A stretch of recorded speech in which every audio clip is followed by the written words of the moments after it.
नमस्कार, हम अफरोज। दोपहर 3 बजे के भोजपुरी समाचार में स्वागत बा। सबसे पहले प्रमुख समाचार। प्रतिनिधि सभा विघटन विरुद्ध सर्वोच्च अदालत में 13 गो रिट।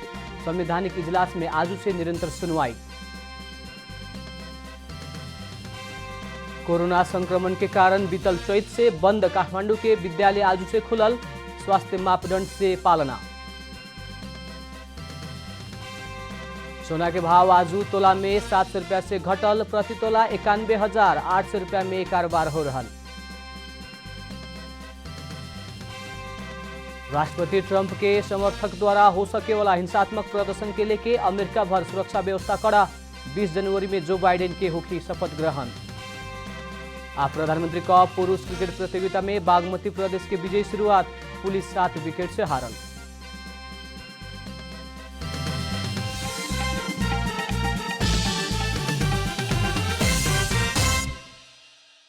अब पूरा समाचार।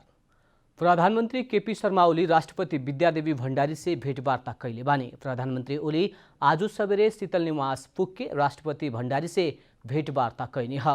प्रधानमंत्री के सचिवालय राष्ट्रपति से भेंट नियमित भइल जानकारी करौले बा, लेकिन भेंटवार्ता के विषय खुलावल नहीं खे गईल।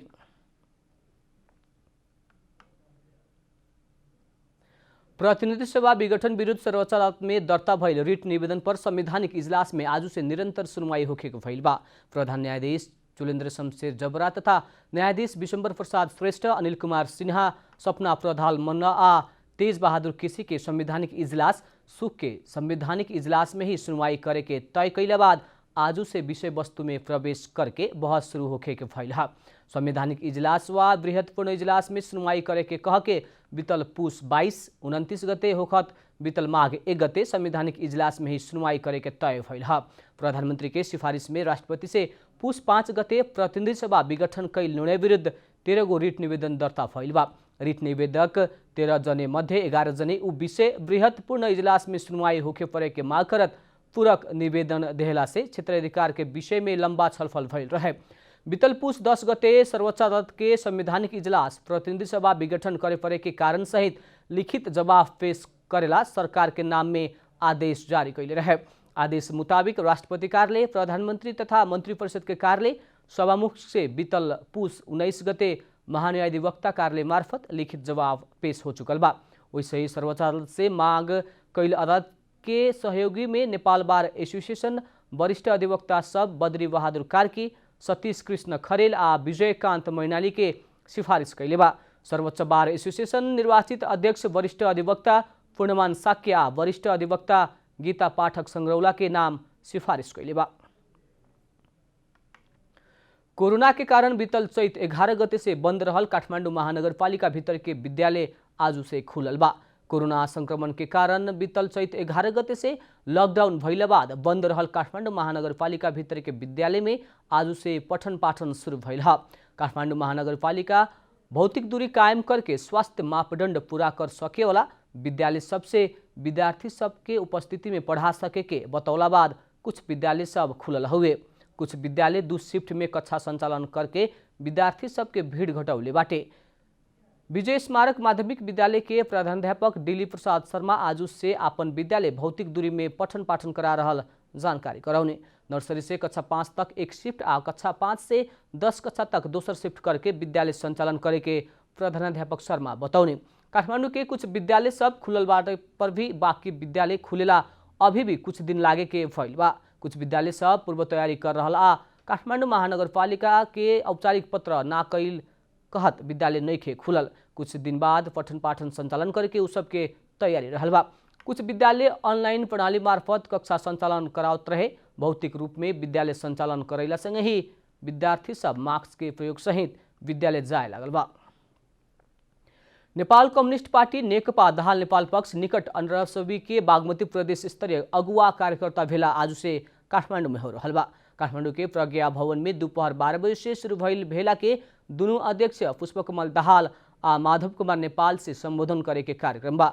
विद्यार्थी नेता तथा कार्यकर्ता सबके पछिल्का राजनीतिक परिस्थिति बारे प्रशिक्षित करेला भेला आयोजना कैल 15 के नेता सुरेन्द्र बस्नेत जानकारी देहने। प्रतिनिधि सभा विघटन विरुद्ध सड़क आंदोलन में रहल नेकपा दाहाल नेपाल पक्ष देशव्यापी प्रतिनिधि सभा विघटन के विरोध में कार्यक्रम की आयोजना करते आइल बा। उप प्रधानमंत्री ईश्वर पोखरेल जनता के पक्ष में काम करे ना सके वाला नेता के जनता से साइड लगाव के बतौले बानी। काठमाडौँ महानगरपालिका वार्ड नंबर 4 धुम्बाराही में मनमोहन अधिकारी पार्क के शिलान्यास कार्यक्रम के संबोधन करत उप प्रधानमंत्री पोखरेल वर्तमान सरकार जनता के पक्ष में काम कर रहा दावी समेत कैने। देश में देखल गई राजनीतिक अस्थिरता के फैसला जनता से करे के उप प्रधानमंत्री पोखरेल के कहना बा। यस बीचमा सरकारले के काम गर्यो त्यो पनि जनतालाई बताउने, जनतासित ताजा जनादेश लिने, यस उद्देश्य राखेर अब यो हामी वैशाख 17 गते र 27 गते 2 दिन फेरि प्रतिनिधि सभाको निर्वाचन हुँदैछ। वैसे ही कार्यक्रम में काठमाडौँ महानगरपालिका के मेयर विद्यासुन्दर साक्य सार्वजनिक स्थान के पहचान करके सार्वजनिक हित में प्रयोग करे के बतौले बानी। कैलाली या कंचनपुर में रहे वाला राणा थारू समुदाय के भाषा संरक्षण आ संवर्धन खातिर व्याकरण निर्माण के काम के आगे बढ़ावल गई बा। भाषा आयोग शंखमूल काठमाडौँ व नेपाल राणा थारू समाज के संयुक्त प्रयास में राणा थारू समुदाय के मातृभाषा के व्याकरण निर्माण आ अभिलेखीकरण के काम होखे लागल है।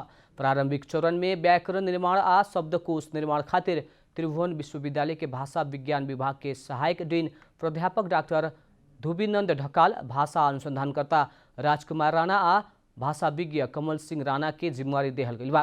5 महीना भित्रे राणा थारू भाषा के व्याकरण तैयार होखी। पूर्ण व्याकरण तैयार करेला 5 वर्ष के समय लागे वाला भइला पर भी छोट समय में ही कम अध्ययन भइल राणा थारू भाषा में व्याकरण तैयार करे वाला काम होखे लागल त्रिवी के भाषा विज्ञान विषय के सहायक डीन ढकाल बतौने। बीतल पुस 2 गते उच्च अदालत दिपायलद्वारा जन्मकैद सजाय सुनावला बाद अर्धभूमिगत रहल थरुहट नेता लक्ष्मण थारू सरकार से वार्ता में आवेला आग्रह भइल बतौले बानी। कैलाली के अज्ञात स्थल में पत्रकार सम्मेलन करत थारू सरकार से वार्ता खातिर बुलावल भी अपने सब ना जाके स्पष्ट कैले बानी। विभिन्न कालखंड में भइल विद्रोह राजनीतिक रूप में समाधान भइला पर भी अपने सब राज्य से उपेक्षा में पड़ल थारू के कहनाम बा। माओवादी के सशस्त्र द्वंद्व 2028 के झापा विद्रोह के राजनीतिक रूप में समाधान कैला पर भी थारू सब के मुक्ति आंदोलन में राज्य बाधक भइल उहाँ के तर्क बा। यो देशले थारूहरूलाई मानेन, सुनेन, गनेन मात्रै होइन, हामीले त्यो दर्जाको नागरिक बनाइदियो। हामीले दासत्व स्वीकार्न बाध्य हुनुपर्ने, या त विद्रोहमा जानुपर्ने या त दासत्व स्वीकार्नुपर्ने। त्यसकारण हामी दुईटा कुरा भनेका छौँ, दासताका विरुद्ध विद्रोह, सद्भाव, शान्ति, न्याय र अधिकारको लागि विद्रोह।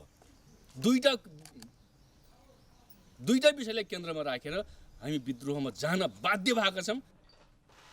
पुस 24 गते धनगढ़ी में आयोजित जनसभा में प्रधानमंत्री केपी शर्मा ओली से बोलल मंतव्य से टीकापुर घटना के निस्तेज करके खोजल थारू के कहना बा। उच्च अदालत दिपायल द्वारा जन्मकैद सजाय सुनौला बाद थरुहट नेता लक्ष्मण थारू सहित के नेता सब अर्धभूमिगत बनल बाटे लोग। भोजपुर के टेकमेयुंग गांवपालिका वार्ड नंबर 8 गोगने सल्लेनी के कृषक शंभू नेपाल व्यावसायिक ड्रैगन खेती में लागल बाड़न। भोजपुर में पहिलका बार ड्रैगन खेती के शुरुआत कैल नेपाल वार्षिक 50 लाख आमदानी करके लक्ष्य ले बाड़न। नेपाल अभी करीब 1,500 पिलर में ड्रैगन रोपले बाड़न त 2,500 पिलर में ड्रैगन लगावले बाड़न। ड्रैगन फल के खेती खातिर नेपाल 15 लाख बेसी खर्चा कर चुकल बाड़न।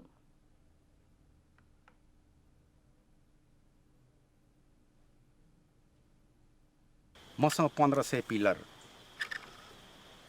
अहिले मौजुद छन्, लगभग 10-20 तलमाथि होलान्।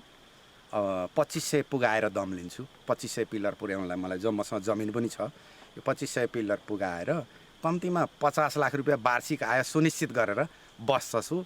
त्यस पछाडिसम्म त्यति बेलासम्म सरकारले देखेछ भने देख्छ, देखेन छ भनेदेखि म मेरा ढङ्गले गर्छु, मेरा ढङ्गले बाँच्छु भन्ने ढङ्गले चाहिँ म लागेको छु। नेपाल अभिन 22 रोपनी क्षेत्रफल में ड्रैगन फला, 18 रोपनी क्षेत्रफल में नींबू के व्यवसायिक खेती कर रहल बाड़न। वहाँ के 1000 एवोकाडो लगायत के पौधा भी रोपले बाड़न। स्थानीय सरकारहरू सबैले प्रशंसा गर्नुहुन्छ, खुलेर खुला हृदयले प्रशंसा गर्नुभएको छ।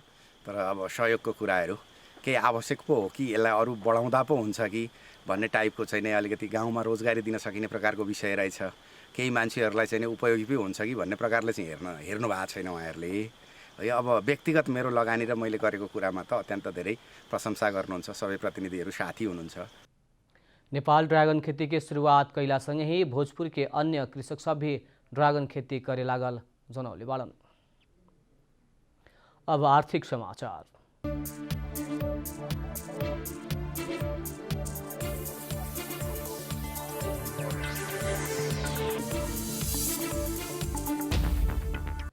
आज सोना के दाम तोला में 700 रुपया से घटल बाटे। बाजार में छापा वाला सोना प्रति तोला 91,800 रुपया में कारोबार हो रहल नेपाल सुन चाँदी व्यवसायी महासंघ जनौले बा। सुके छापा वाला सोना प्रति तोला 92,500 रुपया में कारोबार भइल रहे। तेजाबी सोना प्रति तोला 91,300 रुपया में कारोबार हो रहल बाटे। चांदी के दाम तोला में 30 रुपया से घट के प्रति तोला 1,230 रुपया में कारोबार हो रहल बा। अंतर्राष्ट्रीय बाजार में दाम घट के प्रति औंस 1,828 डॉलर के करीब में सोना के कारोबार हो रहल बा। भोजपुरी समाचार में अब अंतर्राष्ट्रीय समाचार।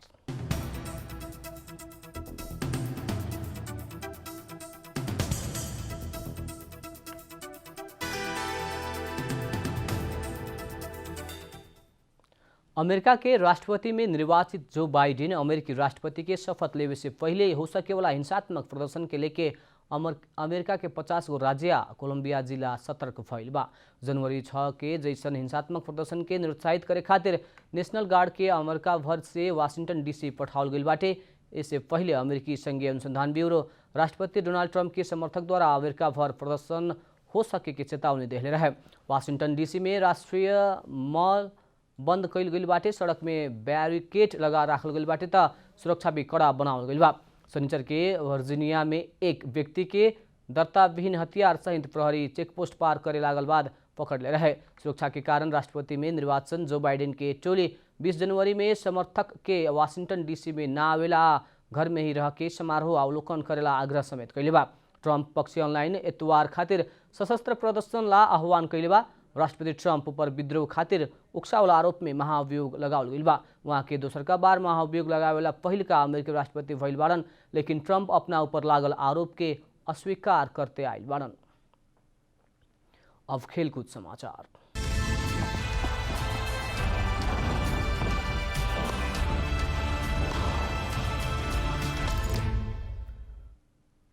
प्रधानमंत्री कप पीएम कप एक दिवसीय पुरुष क्रिकेट प्रतियोगिता में बागमती प्रदेश विजयी शुरुआत कैले बा।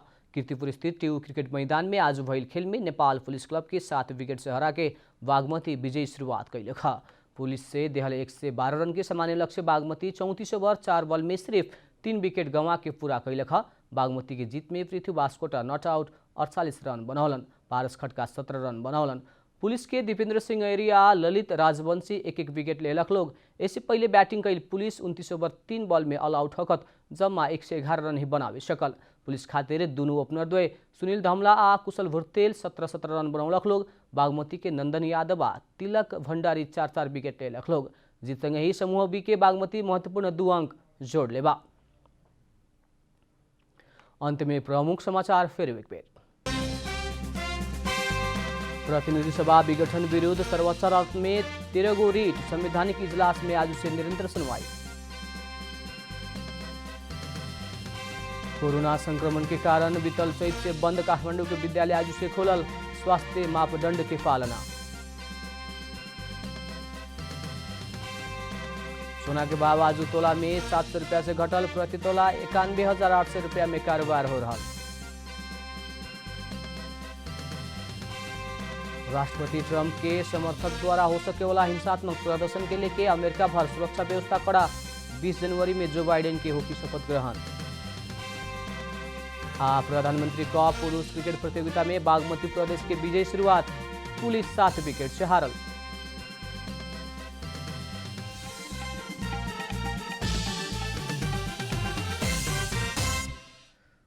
भोजपुरी समाचार अभी खातिर इतना ही। जनता द्वारा जनता खातिर प्रसारित जनता टेलीविजन के कार्यक्रम सब यूट्यूब, ट्विटर, फेसबुक का हमने की वेबसाइट जनतासमाचार.com में भी पढ़ा देख सकत बानी।